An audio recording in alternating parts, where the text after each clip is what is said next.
here every Thursday for you guys, and today it is episode 41 of It's Sports Sis. We have a really cool topic to talk about. Yes. And it revolves around the Olympics. Yes, which this is, okay, so we started an Olympic series, really, it was like 6 weeks ago, but we had so many things in between that we needed to talk about, so it wasn't like a consecutive series, but this is number 3 in the Olympic series, because the Olympics starts, as of this episode being launched on Thursday, tomorrow, so it'll start on Friday, which is... If COVID doesn't ruin everything, because there's slight whispers of it being canceled again because of COVID is running rampant in Tokyo. Oh, and the very first positive COVID case in the, what do they call it? Olympic, wherever they all sleep. Oh my gosh, like the campus. It's like known for, like, in previous years, they used to hand out like condoms, and it was like this big like orgy, like amongst all of the athletes. What? Yes. Okay. I need to, Olympic Village is what it's called. Okay. And they house them there. Yeah. So they all these Olympic athletes just hook up with each other. Right. But I think this year they've got much like bigger protocols around sexual activity, because you haven't heard much about it. All that you've heard about is COVID. And I know that there was the very first positive COVID test in the Olympic Village. I don't know who it was, but. Do you know what kind of athlete he was? He, she? No. Well, shoot. I mean, let's just keep our fingers and our toes crossed that the Olympics actually happen this Friday. Yeah. And I also need to address the elephant in the room, or the elephant in the car. I'm obviously not at Huff today. I am the elephant in the car. Or the elephant in the car. I am recording in my car, in the passenger seat of my vehicle. And that is dedication, baby. You can't go to Hub because your husband just got surgery. So you got to record the podcast in the car. Yeah. So Travis literally got surgery. He just got we got home like 15 minutes ago, you guys. So I was able to prep all day, but I didn't want to leave and record in my car whenever we were at the surgery center, at the hospital, whatever. And so we are now home, but we just moved into a new house, and there's hardwood floors everywhere, and there's no rugs. So it's so echoey. And so I was like, yeah, Christine, I'm just going to record in my car. And so here I am in the passenger seat of my vehicle. I think you sound great. Thank you. I appreciate that. There's much less echo in here than there is inside. So, all right. Well, let's jump right in, you guys. So welcome to episode 41 of It's Sports Sis. My name is Christine. I am your average Joe Schmo when it comes to sports knowledge, and I am here to ask all the questions that you guys will have at home. And I am Sarah, your self-proclaimed sports expert. I'm here to answer all of the questions that Christine has, and hopefully all of those questions that you have at home. But per usual, with the Olympic series, I'm kind of in y'all's shoes. I know the gist of what the sports are, but I don't really know any of the details. So I learned a lot, and it took me quite a long time to go into all of the details about what we are talking about today. Which is? Christine, it's called athletics. Yeah. So isn't that like everything? Encompass all of Olympic sports? Aren't they all athletics? Yes.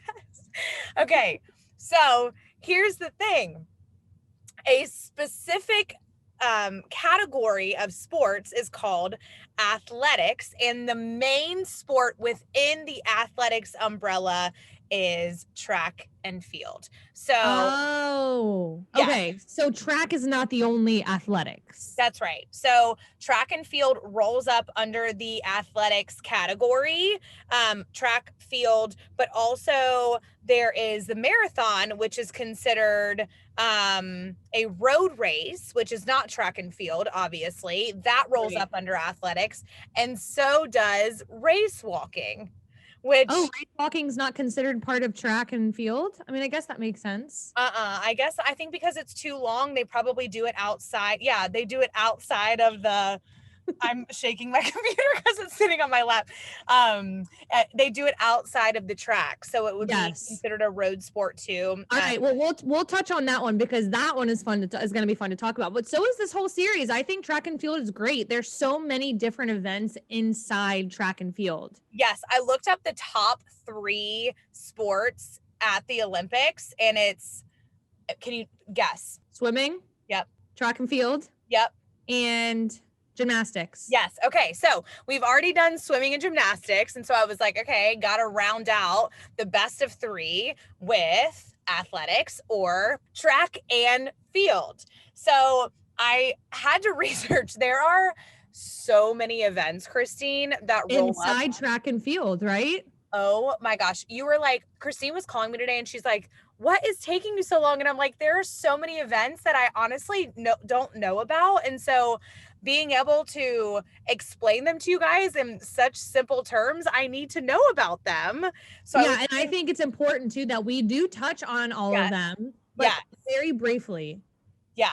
So I'm going to run through all of the track and field, all of the athletic events, and then we can kind of touch on the ones that I feel like you've heard, but you're not really sure exactly what they are, right? Like race walking. Like race walking. And oh my gosh, you want to talk about getting stuck on a YouTube reel? I mean, I could not stop watching it. It's the funniest looking. Their legs are literally skinnier than a chicken leg. They're so small. And their abs, their upper bodies, like their arms are still skinny, but their abs, it's like all like IT band and abs. It's like it's all on the hips, baby. They're doing like the hula whenever they're like walk. It's so crazy. But it looks like they're running, but their feet are walking. It's crazy. Yes. Okay. So first I researched there are male events and there are female events, right? But a lot of them overlap. So I'm going to list all of the ones that overlap first, and then I'll highlight the ones that are individual to male and individual to female at the very end. So we've got the 100 meters, the 200 meters, the 400 meters, the 5,000 meters, the 800 meters, the 1,500 meters, the 10,000 meters, and that's it as far as just the plane meters are concerned. So these. What do you mean though? Is this for like running events? Oh yes, this is on the track. Sorry. Okay. So this is individual male and female events. So run as fast as you can. As fast as you possibly can. You on your mark, get set, go, and whoever races the fastest and gets across the finish line, which I found out it's your torso that has to cross the finish line, not your head or your arm. Did you know that? I didn't, but now that you say that, so many times whenever you see a track race, you see them like putting their body forward. Yeah, that makes sense. Yeah. So all of the individual meter races, like I said, all the ones I just listed, 100, 200, 400, 800, 5,000, 10,000, are all individual male and female. On your mark, get set, go, and as fast as you can run that distance with your torso crossing the finish line. If your torso is the first to cross the finish line, then you win, right? Right. Next, we have just kind of some of the odd male and female events that they're not odd. You'll recognize them. High jump, number 1, male and female. So both of them do it. You run, you jump over a set crossbar, and the one who jumps over the highest crossbar wins. And this is the one that's not the pole vaulting though. So you're not you're not using the pole to get over the bar. You're just using your own body's momentum. Yeah. So you'll see a lot of, they like run sideways and they like do like the high knees, and they're running from like the side, and they do the high knees, and then they like cut like catty corner diagonal. Yeah. And they like go over with their head first, and then they kick their feet up so that they don't hit the crossbar, and then they land onto a pad. Yes, that's right. Onto a padded pillow. Yep. Got it. Okay. Yeah. I know the high jump. Yep. And then you've got the long jump. So the long jump, you run and you jump into a sand pit. So the farthest jump wins. It's very easy. But what you'll see, and I didn't know this because I always wondered, you always look for the guy. I guess he's like, oh my gosh, white and black stripes. Judge, referee. Thank you. Goodness gracious. So they sit at the end of, because they're jumping into sand, right? So they're sitting at like midway through the sand and they hold up either a white flag or a red flag. And I was like, okay, they all want a white flag, but what if they hold up a red flag? The red flag means you made a foul, and the jump does not count. And I was like, okay, what kind of fouls are there in the long jump? Of course, I'm like, I can't tell you guys all these. It's so confusing. But the main one that you'll see is, so there is a takeoff board. So they're running down this strip of track, and then they hit the takeoff board, and then they're launching themselves into a sand pit, and whoever jumps the farthest wins, right? Right. If your toe overlaps the end of that takeoff board by even a centimeter, that's a foul. Oh, that sucks. So you can't even like leverage your jump with pushing off the edge of the board. Oh, yeah, no. The takeoff board, you have to hit the top. That's right. Okay. Is it level with the ground or are you kind of raised? It's raised a little bit. Okay. Yeah. So you could kind of use it as leverage. That makes sense though, why that would be a foul. Yep. And then we've got so moving on from the long jump, we've got the 400-meter hurdles, which are male and female as individual events. So I love watching the hurdles. Talk run, about run, leap, run, run, leap, run, run, leap. I mean, talk about a freaking workout. They look like gazelles out there. You know who did the hurdles in college? Jack. Yes. Oh, but it stresses me out because, you know, you're running full speed. If even the tip of your toe hits that hurdle, you're falling, and that's going to hurt. The tip of your other toe, you know? Your nutties? Yeah. I mean, they come so close to those things. Yeah, you're right. I guess because you want to get really close, because that way, I mean, the closer you get, the faster you're going to go. Yeah. I mean, I guess the lower to the ground, but they're 42 inches for men and 33 inches for women. And they are little gazelles or big gazelles going over those things so freaking fast. It's insane. All right. So what do we have next after the hurdles? So next is triple jump, and you did this. So you need to tell me what triple jump is. Yeah. So triple jump is very similar to the long jump, but what it is that I guess the difference is that competitors, like, they sprint along the runway, like run, and then they get to a spot where they can only take 2 leaps, so one on each foot. So they go 1, 2, and you see them like flying through the air with each one, like they're really big steps, and then they jump off of this wooden board into the sand, and obviously whoever gets the furthest wins. In the sand wins. So the long jump, where they just run up to the launch pad and then launch themselves. The triple jump is run. Step. Yeah, like leap, sand. Correct, but you can only leap on one foot. Like right foot, left foot. Right foot, left foot, jump! And can you pick which one that you go to? Can you go left, right, jump? I would think so. I mean, because I'm sure lefties who write with their left hand are, you know, left dominant. They want to go with their left foot first. Yeah, that's true. I'm sure it doesn't. I don't think it matters which foot you go first, but you have to do 1, 2, jump. And then next is the hammer throw. Okay, this is probably going to come off so wrong, but do you know what the hammer throw reminds me of? What? Miss Trunchbull. Miss Trunchbull? From Matilda. Oh, Miss Trunchbull. Or Trunchable, like Lunchable, but with a T. Trunchable.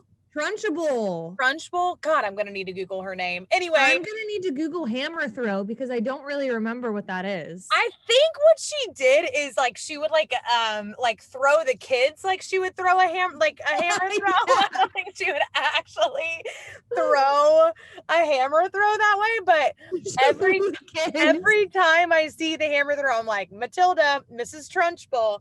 So this is the one where it's on the chain. Yes. Okay. So there's men's and women's. It's for both sexes, male and female. And so they have a metal ball, a chain, or like some sort of a steel cord, and it's connected to a handle, and it's all stationary. So nothing stretches. And they take it and they spin and launch it. And then whoever throws it the farthest wins. I mean, how do you even know where you are in space whenever you're just like twirling as fast as you can with a metal ball pulling you around? I think that every time I see them, I'm like, I would I would probably launch it straight up into the air.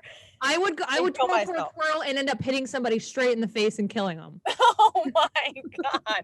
Yeah, there is like a cage around them so that they don't accidentally lose their bearings and throw Well, it that's in good. fans. But I mean, they're such pros. They know exactly where they're launching it, exactly where they're throwing it. It's actually it's kind of cool too, like to see all these track and field events are sort of similar. Yeah.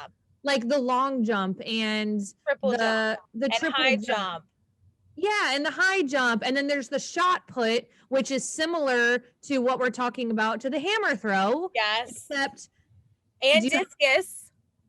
I don't know what discus is. Yeah, I know. We're gonna get down there in a second. Make sure you put the S in there. But while we're on it, so anything more that you want to talk about on the hammer throw? So the hammer throw, they spin, spin, spin, and launch whatever. So I have to tell you how much they weigh. So the men's is 16 pounds and the women's is almost 9 pounds. So they are launching, like they are strong men and women to be able to launch this thing as far as they launch it. I'm getting excited because it's the same thing for shot put. They must use the exact same metal ball. They just, instead of using the chain, they shove it in the nook of their neck. Oh, okay. So the shot put is super similar to what we just described, but like I said, it's the metal ball and it is put in the nook of their neck. And for the men, it's a 16-pound metal ball. For the women, it's about a 9-pound metal ball. 8.8 pounds, right? Put it in the nook of their neck like this, and then they straighten their arm and they spin themselves around like one time and then launch the ball with one hand. And obviously, whoever gets it the furthest wins. Okay, but what the best part of your notes? What do they do? Ah! Yeah. They put it in the nook of their neck, spin, and I mean, every single one. Again, talking about going down a rabbit hole of YouTube videos, was just watching video on video of shot put, and every single one of them had an obnoxious grunt when they threw it. That's so funny. But also, they put the ball. They don't throw the ball. I guess that's part of the shot put. Oh. They put the ball with one hand. Put it because it's like a push. It's not like a throw. It's like a push, right? Yeah, because you're like, it's like a push because pretty much you're behind the ball and you're pushing it as far as you can. Yeah. So while we're on throwing gigantic metal objects, the discus is, it is, I mean, not the same thing as the shot put and the hammer throw because it's shaped like a disc. But the men's is 4.4 pounds and the women's is 2.2 pounds. That's not that heavy. But it's like a similar, but they put it in the nook of their arm. So they put it in their wrist. In the palm of their hand, but it's like tucked into their wrist. Yeah, they put it into their wrist almost and then spin themselves around and hi-ya! Hi-ya!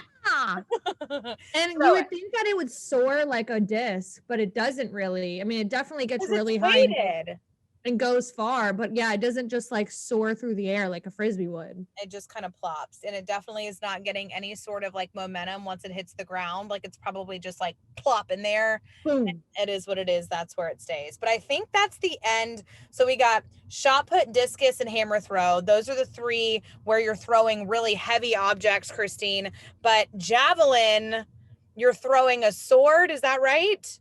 Yes, that is javelin. So it's like a spear that it's long. So it's like 2.3 meters long, but it only weighs 800 grams. But really what that means is it weighs something like 1.5 pounds. It's not very heavy. Okay. It's very long and skinny.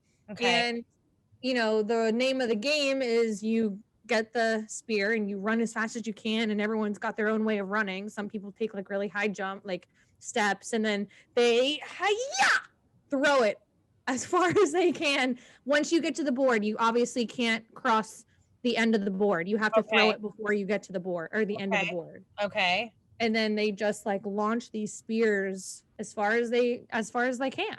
So the question is, do these spears have to like impale themselves into the field for it to count? Or can it just like land wherever? I think that's a good question, actually. But all the videos that I watched, they all impaled the ground. Yeah. Like there were a few where this one girl tripped and like the tip hit the ground, but it didn't really like stick up, and it was laying flat and it still counted, but she just didn't get it very far because she fell. Oh, okay. So I guarantee you it's like required that it like impales into the ground somehow, obviously, because it's sharp. Yeah. Yeah, I would think so. That would probably be a rule. I didn't look super far into like the rules and the penalties and everything like that, but I would assume from all the videos that I was watching, they all impaled the ground. Got it. Okay. All right. And then the last male and female events that really make this athletics, not just track and field, are the marathon and the race walking events. So the marathon, very simply, is a bunch of people who are running 26.2 miles, and whoever gets the finish line first wins. And then race walking, Christine, you did some research on this. I went down a rabbit hole of YouTube videos, but the best way to describe it is these people who are just like speed walking, and Yeah. they like are like moving their rear ends, and it's like they're hula dancing like along the street. I mean, they really look like if you put them to some music, they look like they know what they're doing, but they're just walking. Bomba cha, bomba cha cha cha, bomba cha cha cha. So with race walking, it's crazy too because the short distance category is considered 20 kilometers, while 20 kilometers is 12 and a half miles. Isn't that crazy? And then there's also a 50 kilometers one, which features only men. And as things currently stand at the Olympic Games, men and women compete in the 20-kilometer short distance category, while the 50-kilometer long distance features only men. That is seriously, you guys, do yourselves a favor. YouTube, I keep wanting to call it speed walking, but it's called race walking. YouTube Yes. race walking. Get yourself some videos of race walking, and then you can see like what we're talking about. It's the craziest looking thing ever. And there's like rules, like you have to have like when you're walking, first off, one foot always has to be on the ground at a certain time. Like usually when you're sprinting, you tend to put 2 feet in the air at any given time, like during your, fastest stride. But with walking, if you even lift your foot up before your other one's down, then you get penalized. Oh, so like literally if you take one running stride, you're out. Or you're For sure. got it. Okay. And So your one leg that's on the ground has to stay straight while your body crosses over it. it is seriously the craziest thing. Like I can't imagine the glute and IT band workout that they get from basically just like Yeah. I also can't imagine like they're walking so fast and so swiftly. They have like 5 to 9 judges usually at any given time throughout the track, but they're walking 8 to 9 miles an hour, you guys. I don't know if we've said that. 8 to 9 miles an hour. So like if they just bend their knee slightly, I mean, how are you really going to be if they lift their leg up before the other one hits the ground, how are you really going to see it? They're moving so fast. 8 to 9 miles an hour. You think about that on a treadmill. I don't even run that fast. That's actually a really good point. Yeah, 8 to 9 miles an hour, like it seems fast for a walk, but then you think about it. Oh my gosh, yeah, I do my sprints at 9 miles an hour. Right, at your full sprint. Full sprint. Isn't and that I never crazy? wanted to. In Orange Theory, I always like wanted to only do it at 7, and the freaking trainer would always push me up to 9 because she was like, you can go faster. It's literally the craziest thing. Okay, so we have to move on. The last two events that are male and female are pole vaulting, which we talked about, kind of goes along with the high jump, except they use a pole to launch themselves over. So I looked up the world record. So the average height for pole vaulters, elite pole vaulters, is 16 feet that they'll jump over the crossbar. The world record is a little over 20 feet, Christine. Isn't that crazy? 20 feet? People are launching themselves so far into the air. So yeah, they run, plant the bar, launch themselves up, use the momentum of the bar, throw themselves over the crossbar. They throw the actual pole away from the crossbar so it doesn't hit the crossbar because that would be a penalty. And then they fall onto this hopefully very soft pad on the other side from 16 to 20 feet in the air. It's crazy. I guess like with pole vaulting, there's really no advantage to being short or tall, right? I mean, because the pole is the same height for everybody, right? There's not many like regulations around it. They can have a small pole, they can have a tall pole. Like I don't think it really matters. Oh, really? Yeah, I don't think that there's many regulations around it. I actually looked it up and it was pretty lax as far as the pole regulation. Oh, that's pretty interesting. Why wouldn't you get the tallest pole you could find? Because I guess maybe it would slow you down whenever you're running. Yeah. And if you're short, I mean, how are you going to get to the very tall, like tippy part of it, you know? Very true. All right. So the last male and female is the steeplechase. So there's a 3,000 meter steeplechase. So it's basically a 3,000 meter running race, but you have hurdles, which are they're called barriers, but they're basically just like oversized hurdles because they're running in a group, and a water pit. And so I know what you're probably thinking, Christine, like, are they wearing socks, or like, aren't their shoes getting wet? Like, That's a what very uncomfortable feeling running with wet shoes and socks. I know. And they're having to jump these water pits every time that they go around this 400-meter track. So, I mean, however many times that 400 goes into 3,000, that's a lot of laps to be jumping into water and getting your Squish, squish, squish, squish, squish, squish, squish. Yeah. So, of course, another rabbit hole I went down. They have specialized mesh running shoes. They're basically like water shoes with spikes on the bottom, and the water just goes in and then it dries off really quickly. Oh, that's great. So then I don't have to wear socks. Yeah. So they are jumping over this water barrier, jumping over hurdles, which are also called just regular barriers, and the quickest to get from start to finish, which is the 3,000 meters, wins the race. But there's so much room for error. People trip, people fall, people face plant in the water. I mean, there's so many different ways. Just thinking that. Yeah. I'm not coordinated enough to run, sprint, and jump into water and not fall. Yeah. And then, okay, so I've gone through all of the male and the female events, or both of us have kind of gone through the male and the female events. And then the last events are either male or female. So just the male events are the decathlon, the 50-kilometer race walk, which you talked about, and the 110-meter hurdles. So the decathlon is kind of the same thing as the women's heptathlon, but the women's heptathlon has 7 events. The men's decathlon has 10 events. That's right. Deca meaning 10, hepta meaning 7 for the women. And it's a combination of 7 to 10, obviously, for the men, 7 for the women, different track and field events, and a combination of all of your points from each one of those events. Oh, fun. So they're running races, they're, throwing shot puts, they're oh my gosh. Can you participate? Like if you're just doing shot put, can you also participate in the decathlon?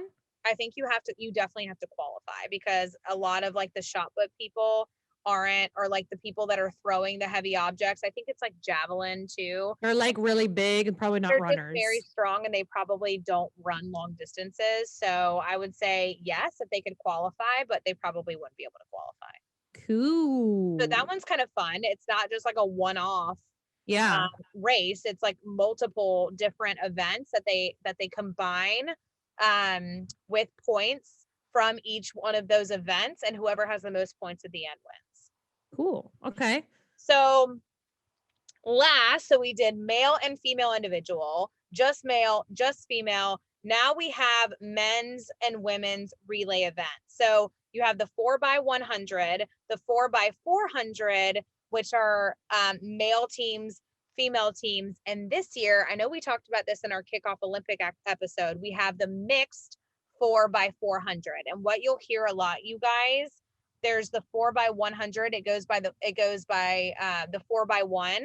4x400 is. So you're saying 4 people run 100 meters. 4 people run 100 meters. 4 people run 400 meters. That's correct. And really, I mean, obviously, besides the distance, the 4x1 is the 100 meters. So you stay in your lane the entire time, and you're handing off the baton to the next runner. But in the 4x4, the 4x400, it's 400 meters. You stay in your lane for just the first lap. So the second, third, and fourth lap, like, you can position yourself on like the inside of the track. It's like the craziest thing. Oh, yeah. Yeah. So like that's where you need to be, on the inside. Well, depending on where you place, where your first runner places is where you're going to be positioned in the 1 through 8 spot on the track for the second, third, and fourth. Does that make sense? So each lap is going to determine where the next runner is going to line up. Because they need to be in the same lane for the first lap. That's right. And you stay in your lane for like a certain amount of time. So obviously everybody doesn't get tripped up whenever you're handing off the baton. And then you can move into the inside lane of the track if you would like to. So but baton is always really fun to watch too. Yes, because every time I think, oh my God, they're going to drop it, or oh my God, they're going to come out of the little passing lane, because they only have 20 meters. These people are running so freaking fast, especially in the 4x1. And they can't just like stick it in their bra, right? And like pass it off. They have to hold it in their hand. But if the baton crosses over that 20-meter barrier, the team is disqualified. Totally disqualified? Not even penalized? No, just completely disqualified. How crazy is that?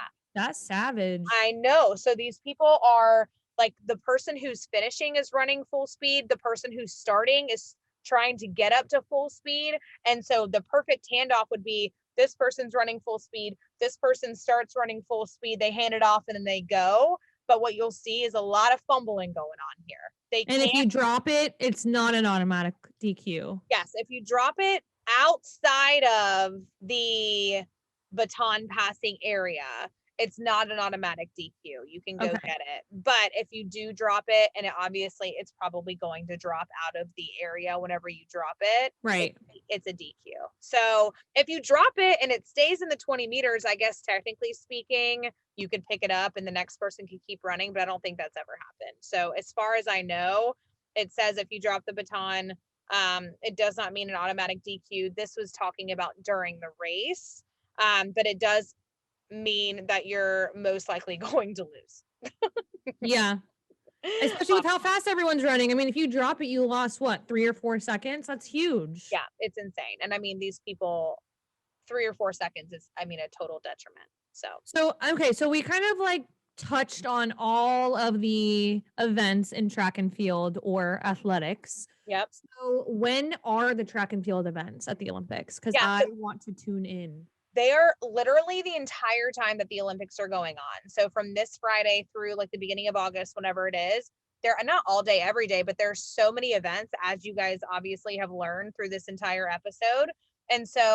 And there's not just all the events, there's the male and the female events and then the combined events. So there's a lot going on. So there is some sort of track and field athletics event happening every single day. So if you go to the Olympics website, NBC has the entire schedule broken down. You can filter by athletics, filter by track and field, whatever you want to watch, and you can see when each event is. Got it. Perfect. All right. So I do want to tell you guys, if you haven't already heard, there are 2 women that I really want to discuss and kind of break down for you if you haven't already heard about it. So Sha'Carri Richardson is the first person I want to talk about. She is the one who won the 100 meters at the U.S. Olympic trials, killed everybody. She's going to the Olympics, but then she tested positive for marijuana and she was suspended by the anti-doping agency. Yeah, that's been a huge test positive. Yeah, and now she's disqualified from the Olympics. She confessed to it. She said she used it as a coping mechanism. I think it's kind of crazy because she lives in Oregon, so it's like it's legal there. This goes back to our conversation last week about athletes that get paid. It's like, okay, but you're going to the Olympics, so like it's not legal there. But God, I mean, such a catch-22. It is, because like it's just weed and like it's illegal where she lives. Yes, I know. It's so crazy. How are you going to disqualify her completely? Unfortunately, she's not able to go to the Olympics, so we will definitely be missing her. But she did kind of end up with a great deal at the end of it. She's offered a $250,000 marketing opportunity with Dr. Dabber, which is a THC vaping company. So see, there's always a light at the end of the tunnel. The light at the end of the tunnel. That's right. And then before we hop off, Christine, Allison Phoenix is a total boss bee. She's the only female track and field athlete to ever win 6 Olympic gold medals. She's running in the 400-meter event at this year's Olympics. She has 9 Olympic medals as a whole. This will be her 5th Olympics, and her first as a mother, which is what makes her so unique. Go girl. I know. And she was the one, I don't know if you remember this. This is back in 2018 before Nike kind of hopped on the we accept mother train. She criticized Nike because they didn't have like any sort of maternity policies. Basically, they just like dropped her after she had a kid because they were like, oh, there's no way that you're coming back, right? So now she's sponsored by Athleta. Excuse me. I know. So now she's sponsored by Athleta. She's going back to the Olympics. She has a 3-year-old, and I'm going to be cheering for her, and you guys should definitely be cheering for her too. And it'll be a huge slap in the face to Nike. So Allison, let's go, girl. Yes. That pretty much wraps up this week's episode of It's Sports Sis. You guys are awesome for tuning in. We love you so much. Thanks for bearing with us these past couple weeks. It's kind of been a hot mess. We love you so much. Make sure you subscribe to our podcast, subscribe to our YouTube channel, and follow us on Instagram, and we'll see you next week. Bye-bye.